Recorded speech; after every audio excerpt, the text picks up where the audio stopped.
I apologize that I missed yesterday, but I would ask the audience to pray for a dear family in our church. Some of you heard on the news of the exploding, um, I don't know what it was exactly, warehouse of some sort. And some shrapnel was thrown in the air. One of our 19-year-old boys was hit and killed.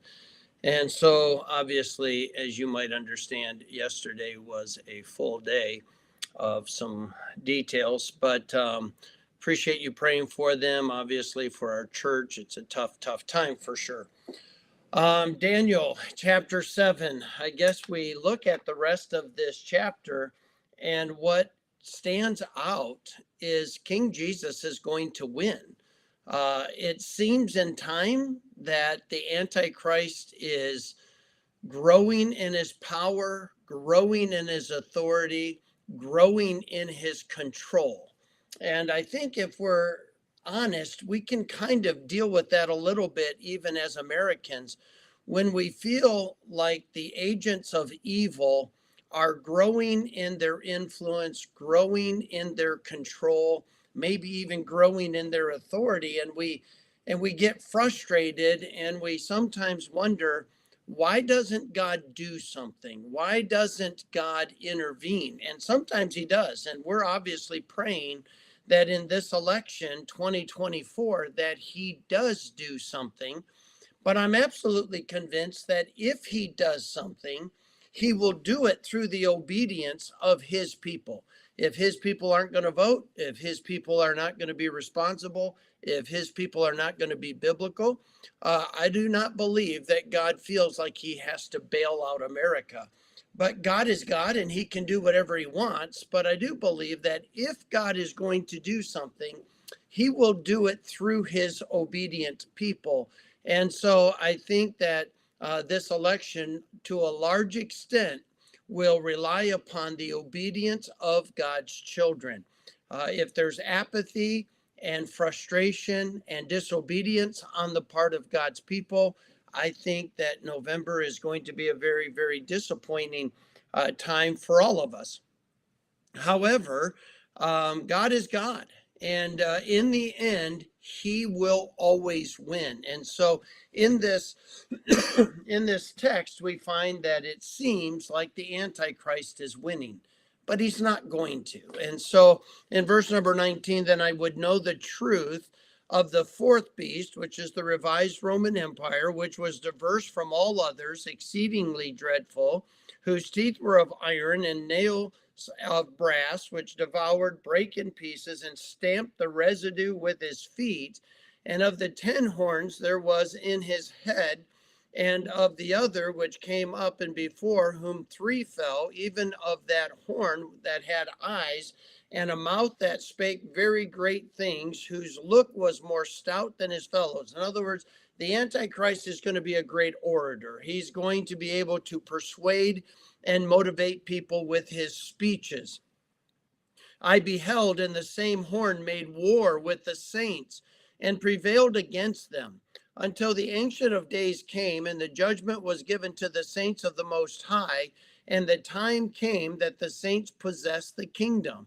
Thus he saith, the fourth beast shall be the fourth kingdom upon earth, which shall be diverse from all kingdoms, and shall devour the whole earth, and shall tread it down and break it in pieces. In other words, the Antichrist is a great orator. He's a great military leader, and he is going to be able to rule the entire earth. But remember this, that he is going to rule for a short time, and God's going to bring that out.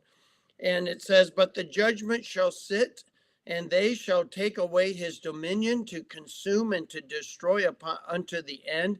And the kingdom and dominion and the greatness of the kingdom under the whole heaven shall be given to the people of the saints of the Most High, whose kingdom is an everlasting kingdom, and all dominion shall serve and obey him. In other words, no matter how powerful the Antichrist seems, no matter how much of the world he seems to control, he is going to lose. And what's going to happen is King Jesus is going to rule the earth. King Jesus and the saints of God are going to have an everlasting, eternal kingdom.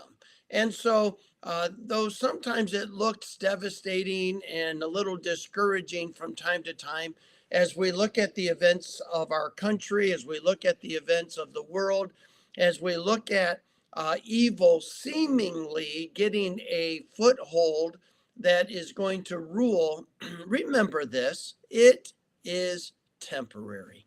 King Jesus is still in charge. King Jesus is still going to win.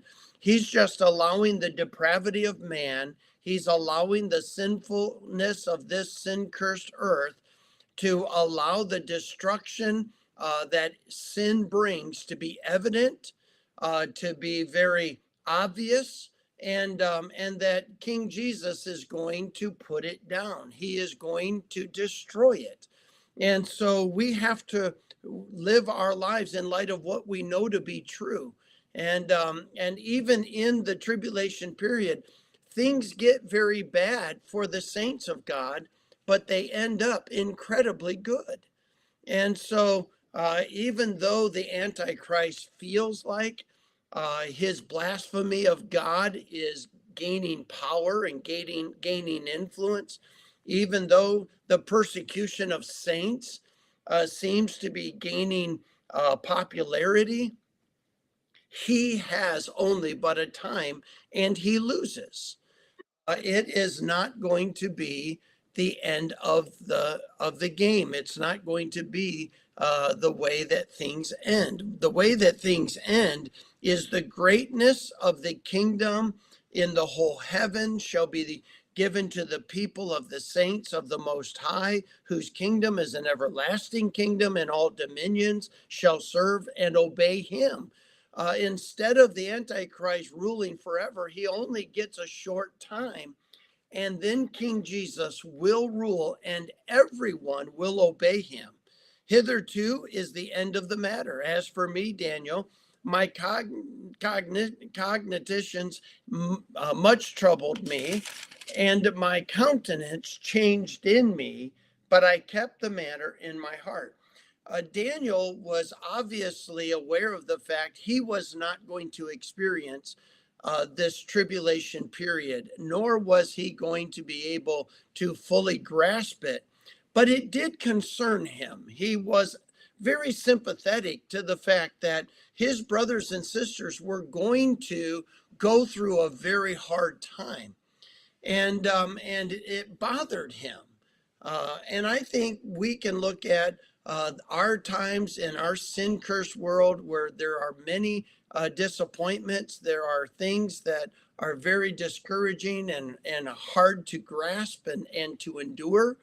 And we can be sympathetic. We can, in our heart, wish that, you know what, these things that sin causes, like death and disease and depression and all of these things that sin causes, that we can look forward to a day where there's not going to be any more death. There's not going to be any more disease. There's not going to be any more sickness. There's not going to be any more depression or discouragement.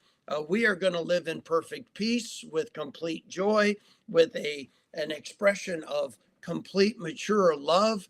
And we're going to do that forever and ever. And we know this. And so therefore, the things that we're going through, we can be sympathetic regarding, like Daniel was with the news of what people would go through. But he's also encouraged by the fact that he realizes how it's all going to end. And you and I should be encouraged in the exact same way. We should be encouraged because we know how it's all going to end. And in the end, Satan and the Antichrist lose. And I'm thankful for that. We serve a risen Savior. He is the ruler and sovereign of the universe, and we're his children participating in his program. May he find us faithful. God bless you. I'll look forward to seeing you again tomorrow.